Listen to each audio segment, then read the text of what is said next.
इस परिसर में बैठे इस संघ को नमन करते हुए सभी को जय भीम नवोत्थाय संघम नमामि। संघ की बात हो रही है। संघ यानी कि एक समूह, एक झुंड। जब कुछ लोग एक जगह इकट्ठा होते हैं उसको संघ बोलते हैं, और जब सवर्ण, केवल सवर्ण इकट्ठा होते हैं तो वो सवर्ण संघ हो जाता है। संघ के रूप में हम यहां बैठे हैं और संघ के रूप में पिछले लगभग 3 साल से काम चल रहा है। संघ के रूप में जुड़ने का, जोड़ने का। आपके पास भी, आपको भी आज आमंत्रित किया होगा कि संघ में जुड़ना है। कई लोगों के ने आपसे संपर्क किया होगा कि सवर्ण संघ में जुड़ना है। जुड़ेंगे तो जीतेंगे, यदि हम इकट्ठा होंगे तो जीतेंगे। तो सवर्ण संघ में इकट्ठा होकर हम किस तरह से काम करेंगे, उसके लिए सवर्ण संघ ने कुछ नियम तय किए हैं। सवर्ण संघ ने कैसे किए हैं? अभी हम यहां जो बैठे हैं संघ के रूप में बैठे हैं। संघ यानी कि लोगों का समूह। तो ये जो नियम मैं बताने जा रहा हूं, जो सवर्ण संघ के 10, जिनको सुनहरे नियम कहते हैं, अमर्त्य नियम कहते हैं, गोल्डन रूल कहते हैं, तो ये लोगों के समूह ने ही इन पर विचार विमर्श करके, गहन विचार करके, गहन चर्चा करके तब ये 10 गोल्डन रूल पारित किए हैं। ऐसा नहीं है जैसे कि संगठनों में एक बायलॉज बनता है और कुछ 1 या 2 लोग उस बायलॉज को बना लेते हैं, उसके अनुसार ही नियम बना लेते हैं और वो सब पर लागू हो जाते हैं। तो यहां सवर्ण संघ में लोग खुद ही तय करते हैं, खुद ही उन पर गहन चर्चा करके, जो जो समस्या आती रहती है उस पर चर्चा करके और उसके नियम बनाते रहते हैं। तो ये सारे नियम 10 गोल्डन रूल ये लोगों के द्वारा बनाए गए हैं, यानी कि हम सवर्णों के द्वारा ही बनाए गए हैं। तो ये 10 गोल्डन रूल है। पहला नियम, जो पहला गोल्डन रूल है, केवल सवर्ण। इसका मतलब कि सवर्ण संघ में केवल सवर्ण ही रहेंगे। सवर्णों के अलावा किसी अन्य व्यक्ति का यहां प्रवेश वर्जित है। सवर्ण कौन होते हैं? अभी विस्तार से डॉक्टर साहब ने बताया। सवर्ण समता में रहने वाले, हम एक समान विचारधारा के लोग, वो सवर्ण है। क्योंकि संघ के जब बात आती है संघ शब्द की, तो एक मन में एक भ्रांति आती है कि क्या ये भिक्खु संघ है जो भगवान बुद्ध ने शुरू किया था भिक्खुओं के लिए। तो ये भिक्खु संघ नहीं है, बल्कि ये बुद्ध से भी पहले जो सिद्धार्थ गौतम थे, जिस संघ का वो हिस्सा थे, ये वो संघ है। और इस संघ में केवल सवर्ण आ सकते हैं, सवर्ण ही रह सकते हैं। सवर्णों की खुशी और सवर्णों के सुख के लिए सवर्ण संघ काम करता है। दूसरा नियम है चंदा कभी नहीं। सवर्ण संघ में चंदा कभी भी नहीं लिया जाएगा और न ही लिया जाता है। चंदा, क्योंकि पिछले 70 सालों में एक प्रैक्टिस सी बन गई। कुछ बहुत सारे संगठन इस तरह के हैं जो सिर्फ चंदा ही इकट्ठा करते हैं। चंदा इकट्ठा किया और एक कार्यक्रम किया, एक सभा लगाई और बात खत्म हो गई। ये प्रैक्टिस बहुत समय से चलती चली आ रही है और इस प्रैक्टिस से कुछ भी आज तक हासिल नहीं हुआ।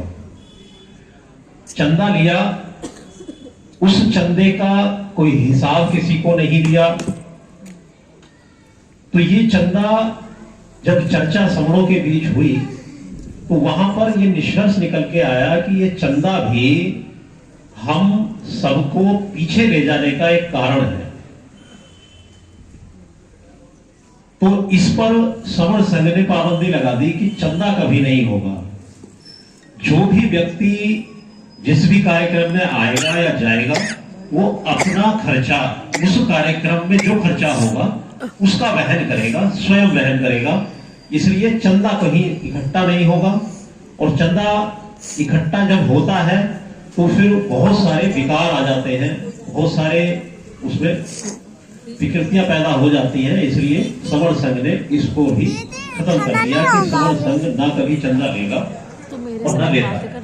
से बोला कर, वीडियो बना रही। तीसरा नियम है जाति अभ्यास कभी नहीं।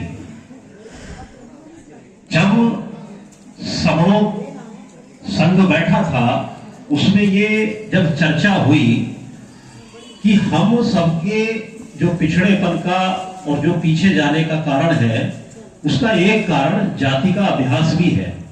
हम इकट्ठा क्यों नहीं हुए उसका एक कारण जाति भी है। जातियां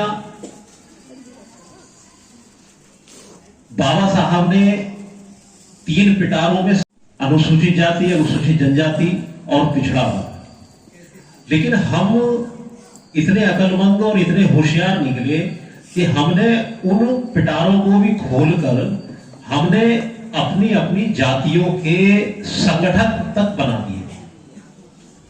कई जगह आपने देखा होगा कि गर्व से कहो हम ये हैं, गर्व से कहो कि हम ये हैं, द ग्रेट ये ग्रेट वो। तो जातियों में जब हम बटे हुए हैं, हम खुद ही जातियों के आधार पर बटे हुए हैं, तो हम सब इकट्ठा कैसे होंगे। तो समण संघ में जब ये चर्चा हुई, जब ये विचार विमर्श हुआ, तो ये निकल कर आया कि अगर हम सिर्फ अपने आप को समण के रूप में स्थापित कर दें और हम जाति का कोई अभ्यास ना करें तो हमारी जीत निश्चित हो सकती है। तो सर्वसम्मति से ये नियम बना दिया गया कि समण संघ में कभी भी, चाहे जूम मीटिंग पर, ऑनलाइन मीटिंग में, व्यक्तिगत रूप से, सामाजिक रूप से, या किसी समारोह में, या किसी कार्यक्रम में, या किसी संगीति में, या सभा में, कहीं भी हम जाति का अभ्यास नहीं करेंगे। हम जन्मजात समण हैं और हम सिर्फ अपने आप को समण स्थापित करेंगे। हम सिर्फ समण हैं। समण हमारी मूल पहचान है। तो ये नियम, तीसरा नियम बन गया कि समण संघ में जाति अभ्यास कभी नहीं। समण संघ का जो चौथा गोल्डन रूल है केवल संघवाद, यानी कि संघ में केवल संघवाद रहेगा। किसी प्रकार का कोई व्यक्तिवाद या किसी का परिवारवाद या अध्यक्षवाद या कोई प्रधानवाद ये नहीं रहेगा। संघवाद मतलब जैसा कि शुरू में बताया, संघ का मतलब एक समूह, लोगों का समूह, यानी कि यहां पर किसी खास व्यक्ति या किसी खास कोई पदाधिकारी का कोई आदेश या उपदेश नहीं चलेगा। यहां सिर्फ संघ की बात होगी, यानी कि संघ में, यानी कि लोगों का समूह, लोग जो तय करेंगे सिर्फ वही मान्य होगा। तो इसलिए यहां पर संघवाद रहेगा। 5वां नियम है पद, प्रतिष्ठा, मंच, माला कभी नहीं। जब चर्चा हुई संघ में तो एक विकृति ये भी नजर आई कि लोगों में पद को लेकर, प्रतिष्ठा को लेकर, मंच को लेकर और सम्मान को लेकर माला और मंच माला, उसका बहुत ही ज्यादा मतलब होड़ देखी गई कि मुझे कोई पद मिल जाए, मुझे मेरी प्रतिष्ठा कायम हो जाए, मैं मंच पर कायम हो जाऊं, मुझे सिर्फ मंच पर ही बैठना है। तो ये चीजें भी हमें तोड़ने का काम किया है। तो संघ में कोई पद, प्रतिष्ठा, मंच, माला, इस पर भी पाबंदी लगा दी गई कि संघ में ना कोई पद होगा, सब बराबर होंगे, ना कोई प्रतिष्ठा होगा, कोई व्यक्ति, कोई किसी की प्रतिष्ठा रहेगी कि अगर ये कोई प्रतिष्ठित व्यक्ति है, इसको हमें मंच पर बैठाना होगा, तो मंच भी खत्म हो गया और माला भी खत्म हो गई। सब बराबर रहेंगे, सब समण हैं, सब बराबर रहेंगे। छठवां गोल्डन रूल संघाधिशेष सबसे ऊपर नहीं, पंजीकरण कभी नहीं। छठवां नियम पंजीकरण कभी नहीं, यानी कि संघ का पंजीकरण कभी नहीं होगा। क्योंकि किसी भी संगठन को या किसी संस्था को यदि रजिस्टर्ड कराते हैं तो पहली बात तो है कि वो जब पंजीकृत कराते हैं तो वो सरकारी दफ्तर में पंजीकृत होती है, और जब सरकारी दफ्तर में पंजीकृत होती है तो वो सरकार के अंडर में आ जाती है, सरकार को जवाब देना जरूरी हो जाता है। दूसरी विकृति, जब कोई संगठन रजिस्टर्ड होता है तो उसको कोई ना कोई व्यक्ति रजिस्टर्ड कराता है, वो किसी न किसी के नाम पर होता है। वो चाहे अध्यक्ष हो, उपाध्यक्ष हो, सेक्रेटरी हो, महामंत्री, कोषाध्यक्ष, ये कुछ पद नाम है जो संगठन कराने के लिए ये देने अवश्य होते हैं। तो जब रजिस्टर्ड होगा तो ये पद भी होंगे, और पद होंगे तो फिर वो संघ नहीं रहेगा, वो फिर उन कुछ लोगों की जिनके नाम रजिस्टर्ड होगा उन लोगों की प्रॉपर्टी बनकर रह जाएगा। पंजीकरण किसी वस्तु का होता है, आपने मकान खरीदा उसका पंजीकरण होता है, आपने कोई गाड़ी खरीदी उसका पंजीकरण होता है। तो अब क्योंकि संघ तो लोगों का समूह है, और लोग भी जो समण है, जो इस भारतवर्ष में 100 करोड़ के लगभग है, अब इन 100 करोड़ लोगों का पंजीकरण कौन करेगा? अब ये सारे लोग पंजीकरण कराने कहां जाएंगे? तो इसलिए संघ का कभी पंजीकरण नहीं होता, और ये संघ का गोल्डन रूल बना दिया कि संघ का पंजीकरण कभी नहीं होगा। और यदि कोई व्यक्ति सवर्ण संघ के नाम से कोई पंजीकरण कराने का प्रयास करता है तो वो सवर्ण द्रोही होगा, उस पर सवर्ण द्रोही का आरोप लग जाएगा, जो कि 100 करोड़ लोगों का घाती होगा। इसके बाद आता है 7वां गोल्डन रूल। 7वां गोल्डन रूल है संघाधिशेष सबसे ऊपर, यानी कि संघ का जो आदेश आएगा वो सबसे ऊपर होगा। बहुत सारे लोग कहते हैं कि जी सवर्ण संघ आगे क्या करेगा? तो संघ वर्तमान की समस्याओं पर बात करता है, संघ भविष्य की किसी योजना पर काम नहीं करता। क्योंकि जब लोगों का समूह है और जब लोग रहेंगे तो लोग उस समय जो समस्या या जो भी परेशानी आएगी या जो भी नियम बनाना चाहेंगे उस समय पर वो लोग खुद बना लेंगे और वही संघ का आदेश हो जाएगा। इसलिए वो उस समय पर जो भी संघ का आदेश आएगा वो सबसे ऊपर होगा। तो संघ का जो भी आदेश आता है वो सभी समूहों को मान्य होता है और सबसे ऊपर होता है। संघ का 8वां गोल्डन रूल है संघ राजनीति में कभी नहीं जाएगा। ये सबसे ज्वलंत और सबसे ज्यादा पूछे जाने वाला प्रश्न है, और सबसे ज्यादा क्योंकि एक बात जो बाबा साहब की एक बात है वो हमारे दिमागों में इस कदर बैठ गई है, सिर्फ वहीं तक सीमित है।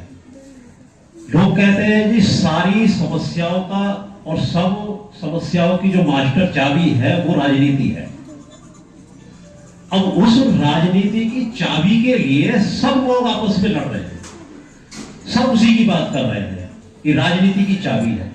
लेकिन कोई ये नहीं पूछ रहा, ये बात ठीक है कि राजनीति सब समस्याओं की चाबी है, मास्टर चाबी है, लेकिन वो मास्टर चाबी है किसके पास?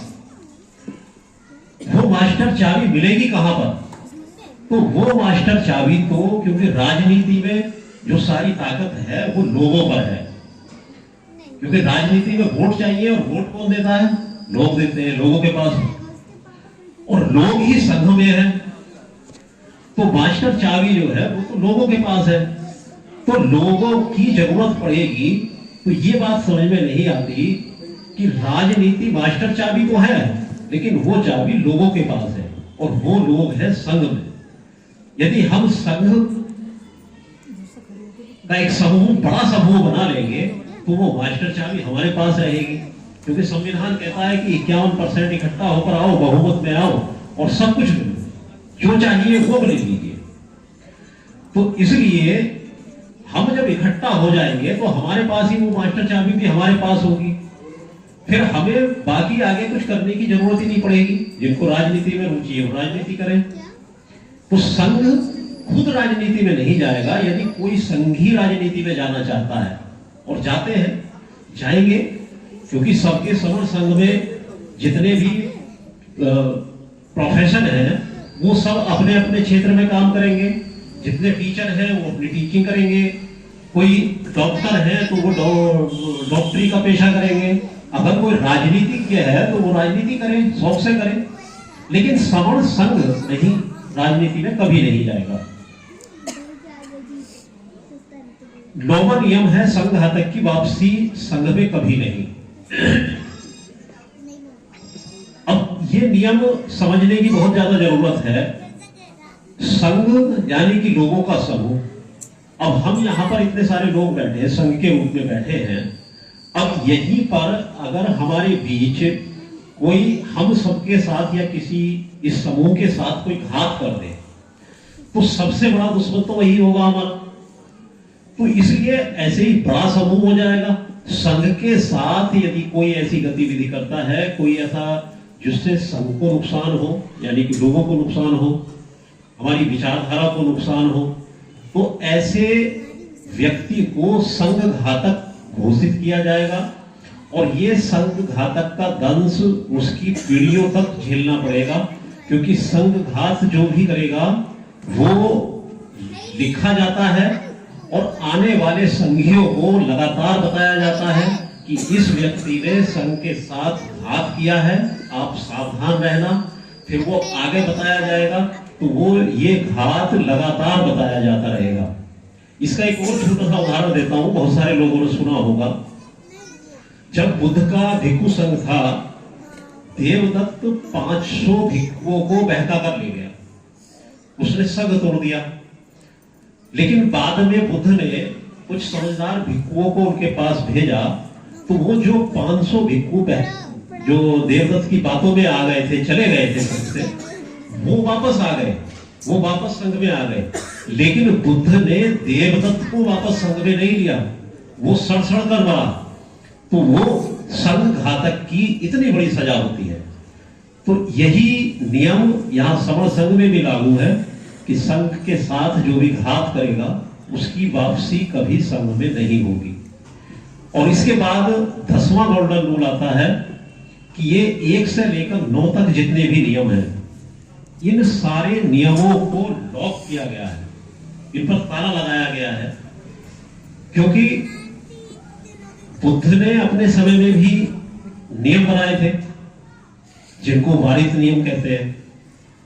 बाबा साहब ने संविधान में बहुत सारे नियम दिए, लेकिन जो विरोधी विचारधारा के लोग हैं वो समय समय पर इन नियमों को बदल देते हैं, जिनका हम सब लोगों को ही नुकसान होता है। आज भी संविधान में इतने सारी नियम हैं, लेकिन आज भी उनको बदल बदल कर उनकी धज्जियां उड़ाई जा रही हैं। तो इसी प्रकार से सवर्ण संघ ने भी ये जो 9 गोल्डन रूल दिए हैं, ये भी इनको भी सुरक्षित किया गया है। संविधान में बाबा साहब ने 9वीं अनुसूची में बहुत सारे नियम सुरक्षित कर दिए। तो इसी प्रकार से सवर्ण संघ में भी ये नियम सुरक्षित किए गए हैं कि 1 से 9 तक जो नियम है ये सवर्ण संघ का आधार है।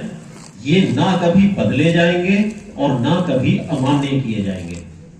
तो इस प्रकार से इन 9-10 गोल्डन रूल को मानते हुए, इनको आत्मसात करते हुए सवर्ण संघ में काम हो रहा है। इन्हीं नियमों के अधीन काम कर रहे हैं और ये अभक्त नियम है सवर्ण संघ के। तो बहुत संक्षिप्त में ये नियम बताए हैं। सवर्ण संघ का ये ग्रंथ है, बहुत सारे लोगों के पास होगा, जिनके पास नहीं होगा वो ले ले, अनीता बहन जी से ले ले, उनके पास होंगे।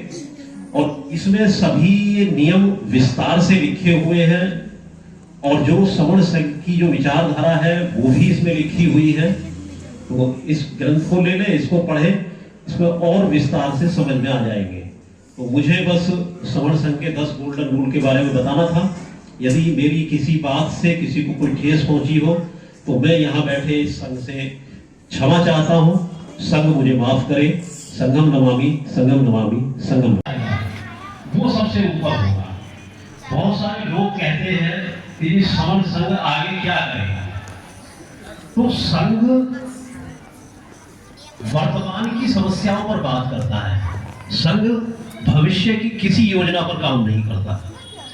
क्योंकि जब लोगों का समूह है और जब लोग रहेंगे तो लोग उस समय जो समस्या या जो भी परेशानी आएगी या जो भी नियम बनाना चाहेंगे उस समय पर वो लोग खुद बना लेंगे और वही संघ का आदेश हो जाएगा। इसलिए वो उस समय पर जो भी संघ का आदेश आएगा वो सबसे ऊपर होगा। तो संघ का जो भी आदेश आता है वो सभी समूहों को मान्य होता है और सबसे ऊपर होता है। संघ का 8वां गोल्डन रूल है, संघ राजनीति में कभी नहीं जाएगा। ये सबसे ज्वलंत और सबसे ज्यादा पूछे जाने वाला प्रश्न है और सबसे ज्यादा, क्योंकि एक बात जो बाबा साहब की एक बात है वो हमारे दिमागों में इस कदर बैठ गई है, सिर्फ वहीं तक सीमित है। लोग कहते हैं कि सारी समस्याओं का और सब समस्याओं की जो मास्टर चाबी है वो राजनीति है। अब उस राजनीति की चाबी के लिए सब लोग आपस में लड़ रहे हैं, सब उसी की बात कर रहे हैं कि राजनीति की चाबी है। लेकिन कोई ये नहीं पूछ रहा, ये बात ठीक है कि राजनीति सब समस्याओं की चाबी है, मास्टर चाबी है, लेकिन वो मास्टर चाबी है किसके पास, वो मास्टर चाबी मिलेगी कहां पर? तो वो मास्टर चाबी तो, क्योंकि राजनीति में जो सारी ताकत है वो लोगों पर है, क्योंकि राजनीति में वोट चाहिए और वोट कौन देता है? लोग देते हैं, लोगों के पास, और लोग ही संघ में है। तो मास्टर चाबी जो है वो तो लोगों के पास है। तो लोगों की जरूरत पड़ेगी। तो ये बात समझ में नहीं आती कि राजनीति मास्टर चाबी तो है लेकिन वो चाबी लोगों के पास है और वो लोग है संघ। यदि हम संघ का एक समूह, बड़ा समूह बना लेंगे तो वो मास्टर चाबी हमारे पास रहेगी, क्योंकि संविधान कहता है कि 51% इकट्ठा होकर आओ, बहुमत में आओ और सब कुछ जो चाहिए वो लेंगे। तो इसलिए हम जब इकट्ठा हो जाएंगे तो हमारे पास ही वो मास्टर चाबी भी